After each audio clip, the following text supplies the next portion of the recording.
Hello everyone, welcome to this month's Young Entrepreneur Interview. Today we're here with Zach Bloom of Lifeserve Innovations, and we're going to talk to him a little bit about his business and his financial needs that go into that. So let's get into it.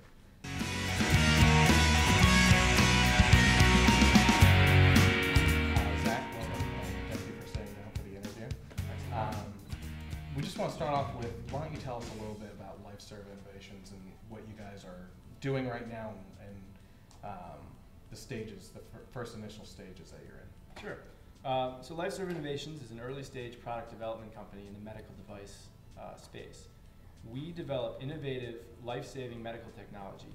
It's designed to be operated by emergency medical technicians, either on the battlefield or in the hospital, and in some cases even in the ER or the OR.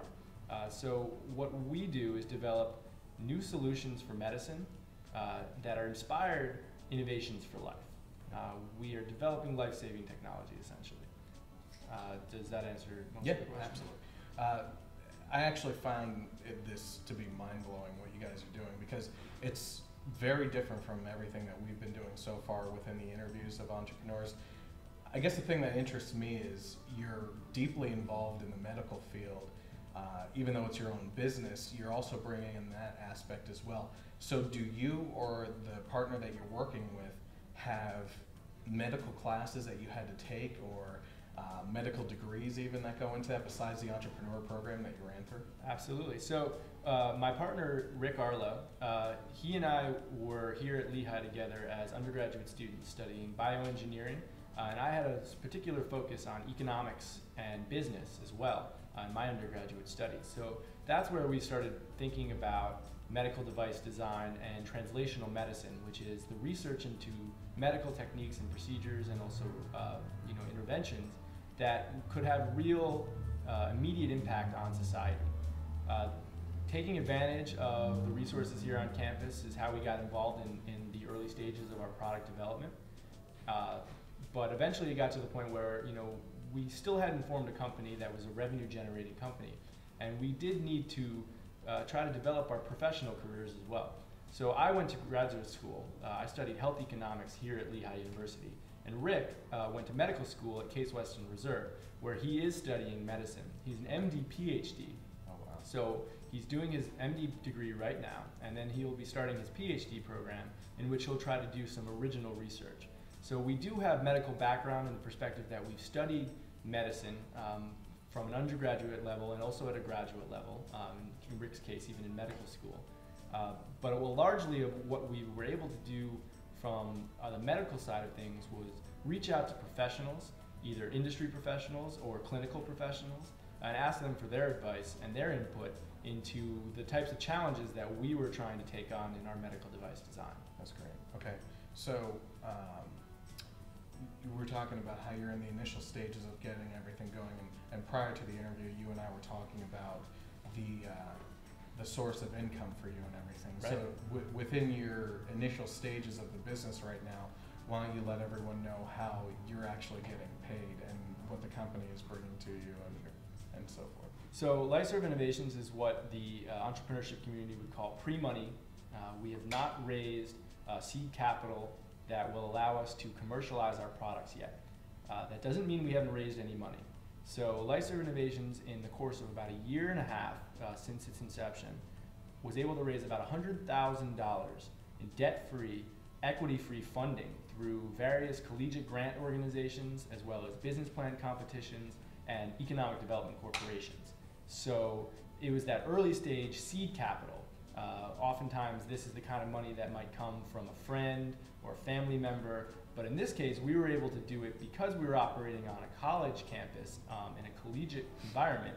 We were able to do it through certain collegiate grants. Specifically, we were able to take advantage of the Thalheimer Eureka business plan competition here on campus.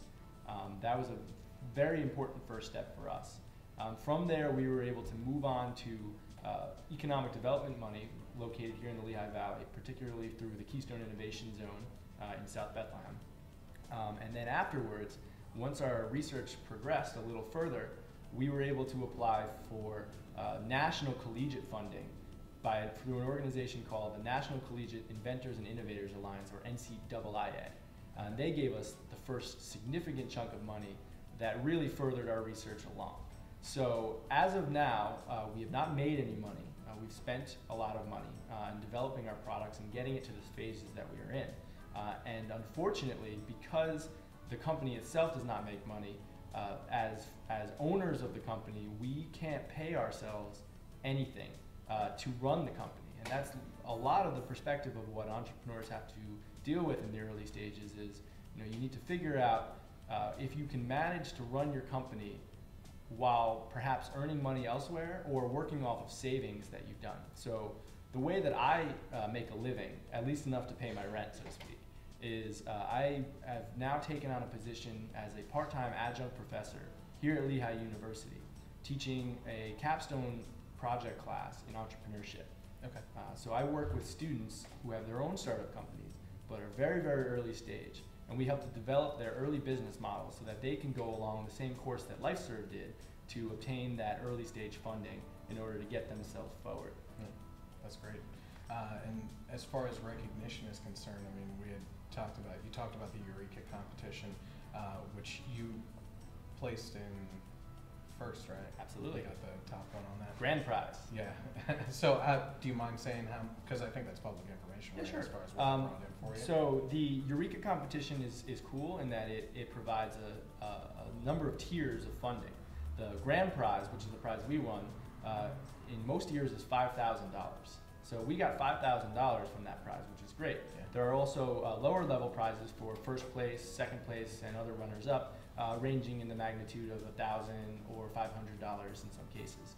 So that was our first big step to get that. But even before that, we were able to take advantage of the academic program called Integrated Product Development, which is a program that attracts companies to sponsor student teams to develop a product or innovate a service. And in that, the student teams in themselves get about $2,000 to $2,500 over the course of 2 semesters to develop the technology or whatever the project is. So that was our real first source of funding, was that academic funding through the integrated product development. And then we got the $5,000 from the Thalheimer Award. Okay, and you had mentioned that you were also named one of 25 under the 25. And what was that through again? So Bloomberg Business Week magazine, just ran a story on entrepreneurs in the United States who are under the age of 25. And Lifeserve Innovations was included in that list. Right now it is an online voting forum where people can go to businessweek.com and vote for their top entrepreneur, and I think they're going to pick 5 and feature them in a print version of the magazine. Great. Well, congratulations on at least making the list and everything too, and hopefully people can help out with the voting on that.